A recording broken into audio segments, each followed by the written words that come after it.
Oh nggak berani. Ya yang nanya yang lain lah, apa yang masalah yang lain kalau ada. Udah menopause semua ya. Insyaallah.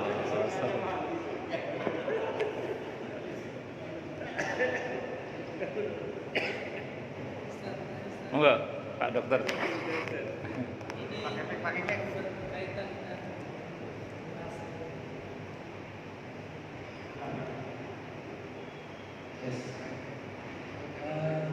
Tadi kan dikatakan kalau kita haid boleh bermesraan, tapi jangan bersenggama. Ya. Gimana kalau bermesraannya sehingga suaminya itu mengeluarkan sperma? Tidak apa-apa, boleh. Yang penting mengeluarkannya tidak di farjinya, tidak di misfinya. Jadi dalam bermesraan dengan istri yang sedang haid, selama tidak terjadi senggama, tapi melalui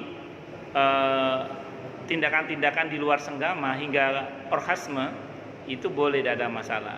Jadi gini Pak, ya, ini rumusnya, ini rumus. Kalau ada seorang lelaki, istrinya lagi haid, karena dia sedang bergairah syahwatnya, kemudian dia onani pakai tangannya sendiri. Kalau sampai kemudian dia onani pakai tangannya sendiri, itu haram, tidak boleh.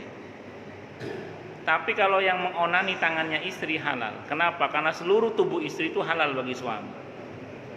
Nah, saya mohon maaf sekali. Ada seorang suami kena diabetes, mohon maaf ya, sehingga tidak bisa berdiri. Tidak bisa berdiri. Sementara istrinya kan masih bergairah. Akhirnya pakai asmara 5 jari. Nah, sehingga mohon maaf, istrinya masturbasi sendiri pakai tangannya, tidak boleh, haram. Kenapa? Karena memang masturbasi atau onani itu hukumnya pada dasarnya haram. Tapi kalau yang memasturbasi tangan suami, halal. Kenapa? Karena seluruh anggota tubuh suami itu halal bagi istri. Ini rumus, harus dipahami baik-baik. Jadi onani itu hukum asalnya apa? Haram.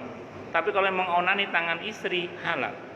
Masturbasi itu hukumnya haram. Tapi kalau yang memasturbasi tangan suami jadinya halal.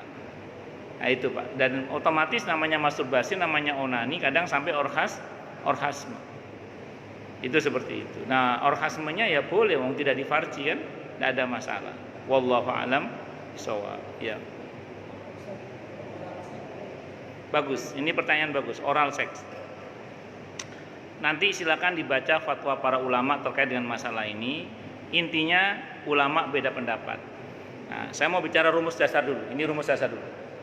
Pendapat yang pertama mengatakan bahwa oral seks itu haram. Ini pendapat yang pertama. Alasannya apa? Mulut bukanlah tempat untuk melakukan tindakan tersebut. Mulut ini tempat yang sangat mulia, sehingga yang bersangkutan tidak boleh digunakan untuk melakukan aktivitas, mohon maaf, yang memasukkan kemaluan ke dalam mulut. Ini mohon maaf, ini pendapat yang pertama. Rujukannya silakan nanti merujuk ke fatwa ulama-ulama Madinah. Kalau radio rojak lah misalnya, itu rata-rata mengharamkan. Nah, tapi sekali waktu kalau Anda mau silakan baca fatwanya Yusuf Qaradawi. Sekali waktu baca apa? Fatwanya Yusuf Qaradawi. Atau Anda baca beberapa kitabnya ulama madhab Syafi'i, sebagian madhab Syafi'i kayak Fathul Mu'in misalnya, sependek yang saya ketahui ya. Atau baca kitab Uqudul Jain Imam Nawawi Al-Bantani, itu kan madhabnya Syafi'i. Disebutkan di situ itu bahwa oral seks itu mubah, boleh. Tapi itu tidak masuk dalam kategori kewajiban istri kepada suami.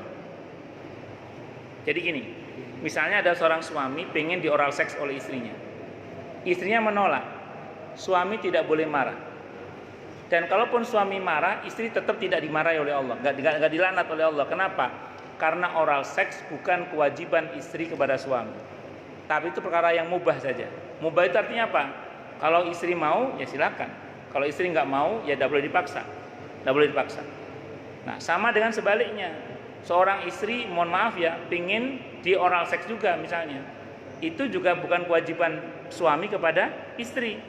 Sehingga kalau istri ngambek gara-gara suami tidak melayani, istri tidak boleh marah. Kalaupun istri marah tidak jadikan suami berdosa. Kenapa? Karena bukan termasuk dalam kategori kewajiban, tapi perkara mubah. Mubah itu artinya apa? Kalau suami mau ya silakan, kalau suami nggak mau ya nggak boleh dipaksa.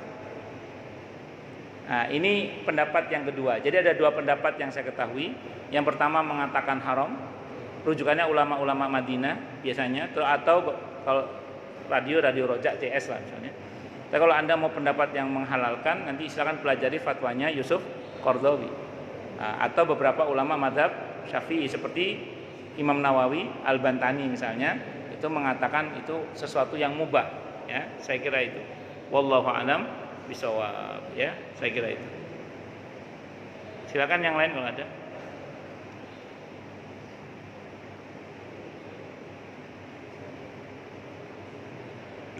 Alhamdulillah.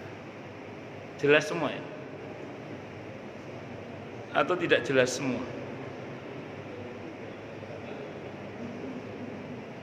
Ya udah, kalau jelas semua.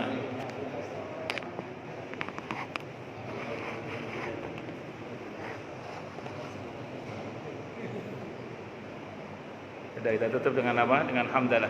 Alhamdulillahirabbil alamin. Semoga kajian kita bisa bermanfaat, mubarakah.